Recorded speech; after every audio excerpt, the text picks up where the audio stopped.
बच्चों last video तक हम लोग बात कर रहे थे फैक्ट किसकी, मैकेनिज्म की बात कर रहे थे, पाथवे की बात की थी हमने। आज हम बात करने वाले फैक्टर्स की बात करने वाले हैं, ऐसे फैक्टर जो कि क्या करते हैं, वाटर एब्जॉर्प्शन को करते हैं, अफेक्ट करते हैं। फैक्टर्स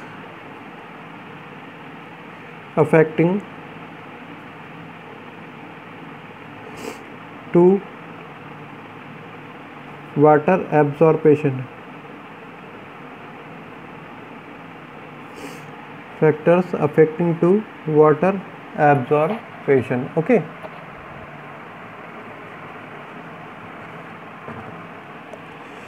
तो फर्स्ट इसमें फैक्टर आता है टेम्परेचर। हमने बात की थी ट्रांसपिरेशन की। टेम्परेचर जैसे जैसे हाई होता रहेगा, ट्रांसपिरेशन मतलब पानी किसमें, भाप के रूप में उड़ता रहेगा, जिससे क्या होगा, पानी एब्जॉर्ब भी ज़्यादा होगा। तो इसके लिए कह सकते हैं हम लोग फर्स्ट हमारा है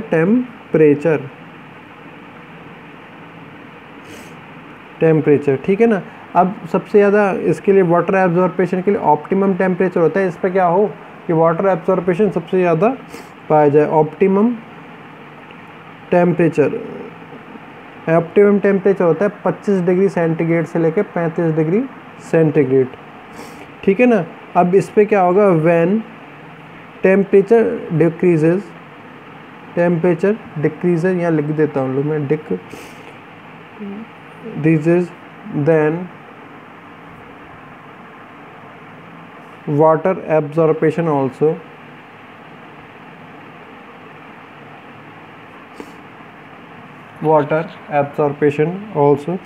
decrease।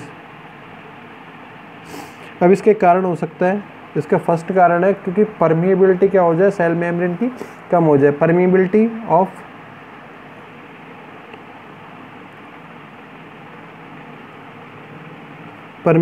Of cell membrane decrease, ठीक है ना। परमिएबिलिटी क्या हो जाती है, सेल मेम्ब्रेन की कम हो जाती है। बी, हमने क्या बात की है, ऑप्टिमम टेम्परेचर क्या होगा 25 से 35 डिग्री के। लेकिन जब भी टेम्परेचर क्या हो यहाँ पे डिक्रीज होगा तो वाटर एब्जॉर्प्शन भी क्या हो जाएगा, यहाँ पे डिक्रीज हो जाएगा। इसका भी रीज़न है क्योंकि परमिएबिलिटी, सेल मेम्ब्रेन की परमिएबिलिटी मतलब पारगम्यता एक जगह से दूसरी जगह जाने के लिए, ठीक है ना, क्या हो जाती है, हमेशा कम हो जाती है। साथ ही साथ विस्कोसिटी की हम लोग बात कर सकते थे। ये क्या होते हैं, साइटोप्लाज्म होता है, इसके विस्कोसिटी मतलब ये क्या होता है, गाढ़ा हो जाता है, ठीक है ना, इंक्रीज हो जाती है। विस्कोसिटी ऑफ साइटोप्लाज्म इंक्रीज, ठीक है ना। विस्कोसिटी ऑफ साइटोप्लाज्म इंक्रीज मतलब साइटोप्लाज्म था वो गाढ़ा हो जाएगा, इससे क्या करेगा, ये वाटर को कम मात्रा में एब्जॉर्ब कर पाएगा। सी आता है condition, metabolic reaction decrease. Metabolic reaction decrease, metabolic reaction ये है कि इसमें एनर्जी का फॉर्मेशन नहीं हो पाएगा, फूड का फॉर्मेशन नहीं हो पाएगा। इससे क्या होगा, पूरी की पूरी सेल की जितनी भी रिएक्शंस होती है, मेटाबॉलिक रिएक्शंस होती है, जैसे फोटोसिंथेसिस हो या हम कह सकते हैं ट्रांसपिरेशन रिएक्शन हो या रेस्पिरेशन रिएक्शन हो, क्या हो जाएगी, यहाँ पे कम हो जाएगी। इससे वाटर को कम मात्रा में एब्जॉर्ब किया जाएगा, ठीक है ना। यही तो हो जाता है फर्स्ट आपका। सेकेंड था आपका कंसंट्रेशन ऑफ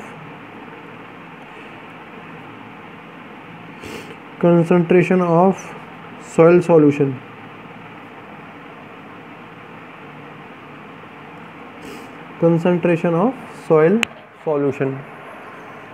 ओके, जैसे जैसे वाटर एब्जॉर्प्शन होगा, वाटर एब्जॉर्प्शन और कंसंट्रेशन ऑफ सॉइल के बीच में एक कंडीशन पाई जाती है। कंडीशन ये होती है कि इन्वर्सली प्रोपोर्शनल होते हैं। जैसे जैसे हम कह सकते हैं वाटर एब्जॉर्प्शन क्या हो, ज़्यादा हो, तो सॉइल की कंसंट्रेशन क्या होती रहेगी, कम पाई जाएगी। इस प्रकार लिख सकते हैं, water absorption is inversely proportional to concentration of soil solution.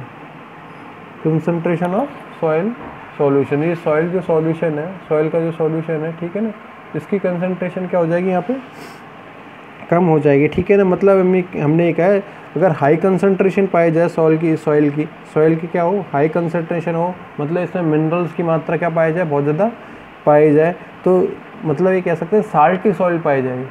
Soil क्या हो जाएगी, सॉल्टी हो जाएगी, ठीक है ना, जो क्या हो जाएगा, जिससे वाटर एब्जॉर्प्शन बहुत ज़्यादा कम पाया जाएगा। फिर होती है बात किसकी, थर्ड आती है सॉइल एयर, सॉइल एयर, ठीक है ना। अगर सॉइल में, मिट्टी में क्या है, O2 क्या होगी, कम होगी, देन वाटर एब्जॉर्प्शन भी क्या होगा, डिक्रीज होगा, वाटर एब्जॉर्प्शन ऑल्सो डिक्रीज, ठीक है ना, वाटर एब्जॉर्प्शन भी क्या हो जाएगा यहाँ पे, डिक्रीज हो जाएगा। और सॉइल एयर की में क्या पाई जाए, अगर O2 की मात्रा कम पाई जाएगा, soil air less O2 and more CO2, ठीक है ना, CO2 की मात्रा क्या पाई जाए, कम पाई जाए, तो भी क्या हो जाए, सॉरी O2 की मात्रा क्या हो, कम पाई जाए, when O2 less and CO2 high,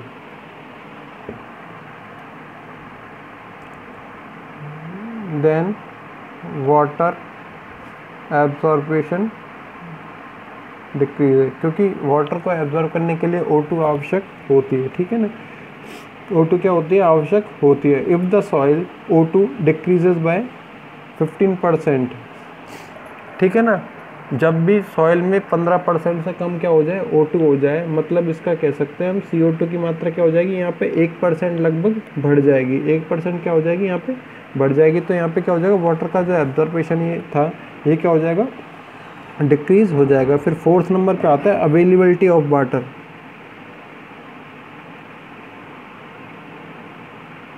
availability of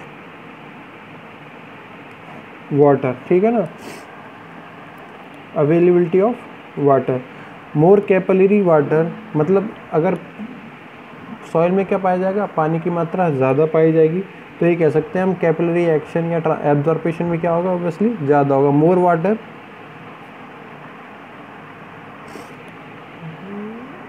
more capillary water then more absorption,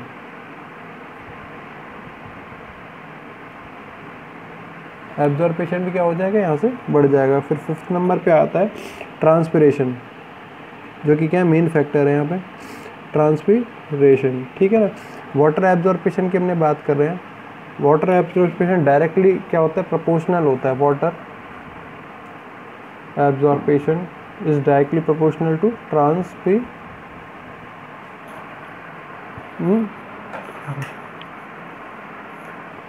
water absorption जैसे जैसे बढ़ता रहेगा, ट्रांसपिरेशन भी क्या होता रहेगा, यहाँ से बढ़ता रहेगा। ये कहेंगे, या ये कह सकते हैं ट्रांसपिरेशन जैसे जैसे बढ़ेगा, वाटर एब्जॉर्ब होने की कैपेबिलिटी भी क्या हो जाएगी, यहाँ पे बढ़ जाएगी। सिक्स्थ नंबर पे आता है ह्यूमिडिटी। ह्यूमिडिटी के लिए हम ये कह सकते हैं, जो एनवायरनमेंट में अगर वाटर की जो मात्रा है कम पाई जाएगी, ठीक है ना। ह्यूमिडिटी का मतलब होता है एनवायरनमेंट में क्या है, वाटर वेपर का पाया जाना, वाटर वेपर का पाया जाना। अगर वाटर वेपर उसमें एनवायरनमेंट में ज़्यादा है, ठीक है ना, तो वाटर एब्जॉर्प्शन भी क्या हो जाएगा, क्या हो जाएगा, यहाँ पे कम हो जाएगा। तो इसलिए कह सकते हैं हम इन्वर्सली प्रोपोर्शनल होता है किसके, ह्यूमिडिटी के। इसको इस प्रकार से समझ सकते हैं हम, अगर ट्रांसपिरेशन ज़्यादा होगा तो पानी किसमें, भाप में ज़्यादा बनेगा, किसमें, भाप में ज़्यादा बनेगा, इसमें क्या होगी, ह्यूमिडिटी बन जाएगी वो एनवायरनमेंट में। एनवायरनमेंट में अगर ह्यूमिडिटी बन जाएगी तो ट्रांसपिरेशन ऑब्वियसली क्या हो जाएगा, कुछ समय बाद कम हो जाएगा, जिससे वाटर का एब्जॉर्प्शन क्या हो जाएगा, कम हो जाएगा। तो ये 6 फैक्टर अभी हमने देखें, क्या देखें अभी हमने, 6 फैक्टर हमने देखे हैं। ओके, तो इसको एक बार हम पढ़ के देख लेते हैं क्या है, अभी हमने क्या क्या बात की है इस प्रकार से।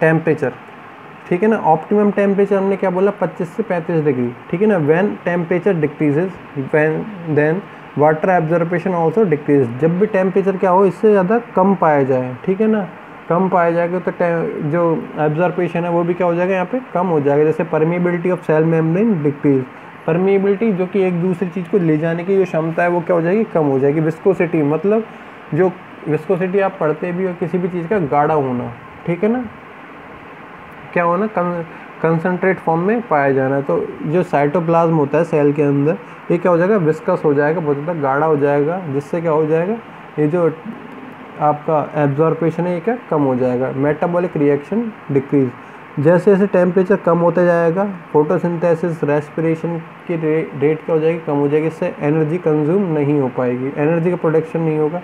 अब एनर्जी का प्रोडक्शन नहीं होगा, इसीलिए क्या कह सकते हैं हम लोग, वाटर का एब्जॉर्प्शन नहीं होगा, ठीक है ना।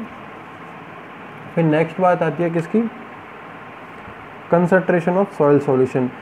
Okay, high concentration of soil solution मतलब सॉइल में क्या पाया जाए, ये जो मिनरल्स और आयंस की मात्रा कम पाई जाए, इसी को हमने बोला साल्टी सॉइल, इसी को हमने बोला है साल्टी सॉइल, ठीक है ना। ऑल्सो शो फिजियोलॉजिकल ड्राइनेस, ठीक है ना। अब जैसे जैसे सॉइल में क्या हो, कंसंट्रेशन ज़्यादा पाई जाए, वाटर एब्जॉर्प्शन क्या हो जाएगा, यहाँ पे कम हो जाएगा। नेक्स्ट आती है बात किसकी, सॉइल एयर। नेक्स्ट आती है बात किसकी, सॉइल एयर की। Okay, if O2 decreases in soil, O2 की मात्रा जैसे जैसे वाटर में सॉइल में क्या हो, कम होगा, then rate of water absorption also decreases, then rate of water absorption also decreases, धीरे धीरे क्या होने लग जाएगा, वाटर एब्जॉर्प्शन कम होने लग जाएगा। Soil air has less O2, soil air में क्या हो, O2 की मात्रा कम हो, and more CO2 as compare to atmosphere, और क्या पाया जाए, CO2 की मात्रा अगर ज़्यादा पाई जाए तो भी क्या हो जाएगा, कम हो जाएगा वाटर एब्जॉर्प्शन।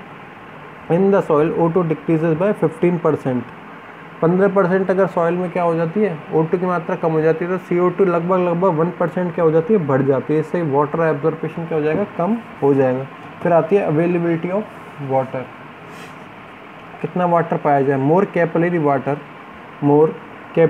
वाटर देन मोर एब्जॉर्प्शन, मतलब कैपिलरी वाटर हमें कह सकते हैं, अगर जाइलम में वाटर की मात्रा क्या है, ज़्यादा है, ये कह सकते हैं रूट में या सॉइल में वाटर की मात्रा ज़्यादा है, तो क्या हो जाएगा, एब्जॉर्प्शन भी क्या होगा, ज़्यादा पाया जाएगा। फिर आती है ट्रांसपिरेशन, ये आपको पता ही है, जैसे जैसे ट्रांसपिरेशन बढ़ेगा वाटर एब्जॉर्प्शन भी क्या होगा, हमेशा बढ़ेगा, ग्रेजुअल इंक्रीज होगा, ग्रेजुअल इंक्रीज बोल सकते हैं, रैपिड इंक्रीज बोल सकते हैं। फिर बात की जाए ह्यूमिडिटी की, when humidity is high in environment, ठीक है ना, मतलब वाटर वेपर पाया जाए, then the rate of transpiration and the rate of water absorption is low. मैंने भी बोला था कि अगर पानी भाप के रूप में पाया जा रहा है, ठीक है ना, एनवायरनमेंट में, तो ट्रांसपिरेशन क्या होगा, कम होगा, जिससे वाटर एब्जॉर्प्शन क्या हो जाएगा, बिल्कुल कम मात्रा में पाया जाएगा, इसलिए इन्वर्सली प्रोपोर्शनल होता है। ये क्या होता है, इन्वर्सली प्रोपोर्शनल होता है, ठीक है ना। फिर नेक्स्ट टॉपिक आता है आपका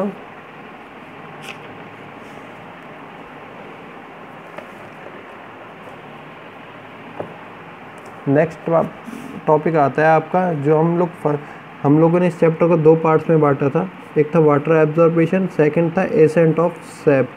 सेकंड टॉपिक है हमारा accent of SAP.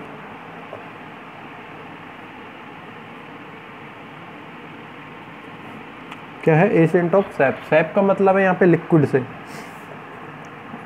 SAP is equal to, यहाँ पे लिख देता हूँ मैं लिक्विड, और लिक्विड में भी क्या है, वाटर प्लस मिनरल्स, क्या है, वाटर प्लस मिनरल्स, ठीक है ना। अभी हमने बात की रूट से, क्या है ये, रूट है, क्या है ये, सॉरी यहाँ पे देखते हैं, ये क्या है, रूट है, ओके, और ऊपर क्या है, लीफ है, यहाँ पे लिख देता हूँ लीफ है, ठीक है ना। रूट से वाटर एब्जॉर्ब हो गया, आपको पता चल गया वाटर का एब्जॉर्ब कैसे हुआ, कैसे जाइलम तक आया है। लेकिन अब हमको ये शो करना है जो जाइलम है, रूट से लेकर और लीफ तक जाने का जो पाथ है, ठीक है ना, जैसे जैसे धीरे धीरे क्या कर रहा है, वाटर ऊपर की ओर बढ़ रहा है, धीरे धीरे वाटर क्या कर रहा है, ऊपर की ओर बढ़ रहा है, इस प्रोसेस को ही बोलते हैं हम लोग एसेंट ऑफ सैप। सैप से मतलब हो गया यहाँ पे लिक्विड, ठीक है ना, लिक्विड में हो जाएगा वाटर और मिनरल्स। एसेंट का मतलब होता है ऊपर चढ़ना, एसेंट का मतलब होता है ऊपर चढ़ना। अब ऊपर चढ़ने को हम लोग बोल सकते हैं अपवर्ड मूवमेंट ऑफ सैप। अब सैप का मतलब यहाँ दोबारा लग देता हूँ मैं, वाटर प्लस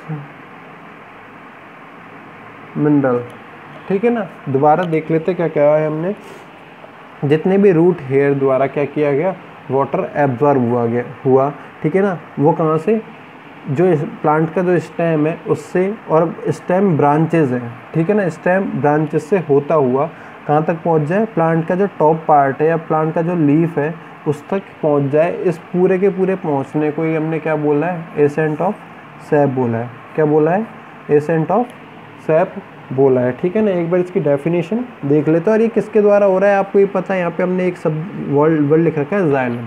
किसके द्वारा हो रहा है, जाइलम के द्वारा हो रहा है, ठीक है ना। और साथ ही साथ जाइलम की जो सेल्स होती है इनमें पाई जाती है ट्रैकिड, जो कि क्या करते हैं, वाटर एब्जॉर्प्शन में हेल्प करती हैं। क्या करती है, वाटर एब्जॉर्प्शन में हेल्प करती हैं। ओके,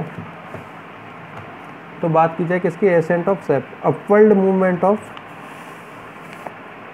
हमने भी अभी यही बात की, देखो हमने भी अभी क्या बात की है, यही बात की है, upward movement of sap water plus minerals from root to tip of plant.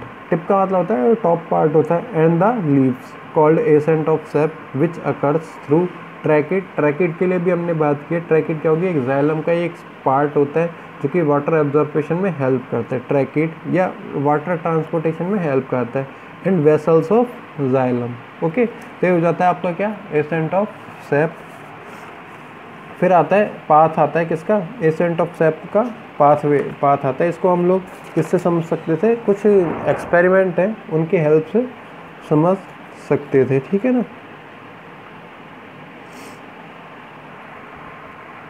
बाकी हम लोग करेंगे नेक्स्ट वीडियो में। Thank you.